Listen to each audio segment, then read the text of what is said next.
Bonjour tout le monde. Aujourd'hui, on va commencer une nouvelle partie.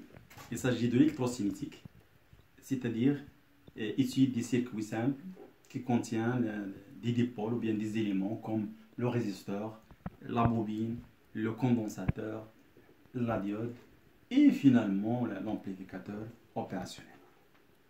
Alors, dans la partie de l'électrocinétique, on travaille dans le cadre de l'approximation des états quasi-stationnaires, c'est-à-dire on travaille avec un temps de propagation négligeable devant la période de la source. C'est-à-dire on peut considérer l'intensité au point A à l'instant t moins tôt égale exactement l'intensité à l'instant t au point B. C'est l'approximation des états quasi-stationnaires.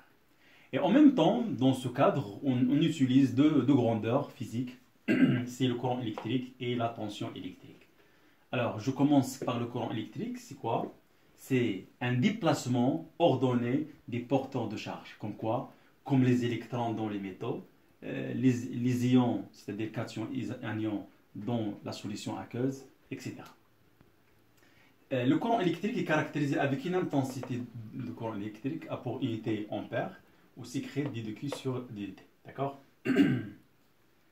Par contre, la tension électrique, c'est quoi? C'est une différence de potentiel entre deux points. C'est-à-dire, si on prend par exemple un dipôle D, il y a un courant électrique qui circule à partir de A vers B. À cause de quoi il y a un courant électrique? À cause de la différence de potentiel entre A et B. Au-delà de cette tension, on peut l'écrire UAB égale à VA moins VB. Donc on peut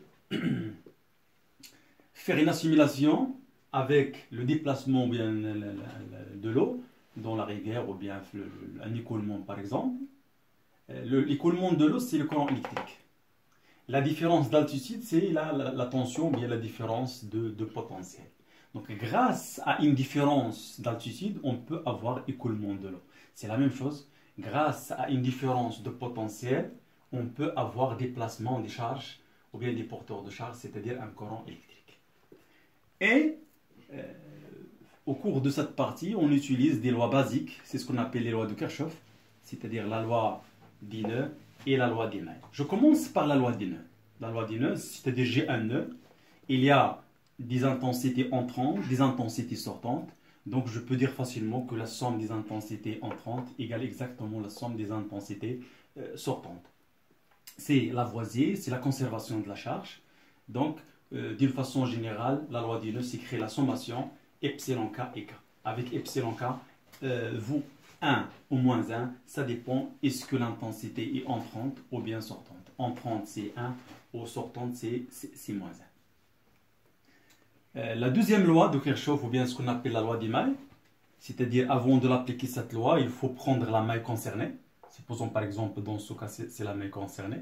Il faut prendre un sens arbitraire, qu'on va le considérer positif, ou lorsqu'on dit arbitraire, c'est-à-dire c'est nous qui choisissons ce sens. Le choix de ce sens n'influence pas sur le résultat final, peu importe. Par exemple, j'ai choisi comme ça. Si on choisit l'autre sens, finalement on va voir le même résultat. J'ai choisi le sens arbitraire ou bien le sens positif, c'est ce sens. Donc si la tension est 1 par exemple dans ce sens, alors epsilon k égale à 1. Sinon, epsilon k égale à 1 moins 1. C'est-à-dire je peux écrire facilement la loi d'Ima ici, U1 moins U2, parce que U2 c'est dans le sens opposé, plus U3, U3 c'est le même sens arbitraire, et U4 aussi le même sens de le sens arbitraire.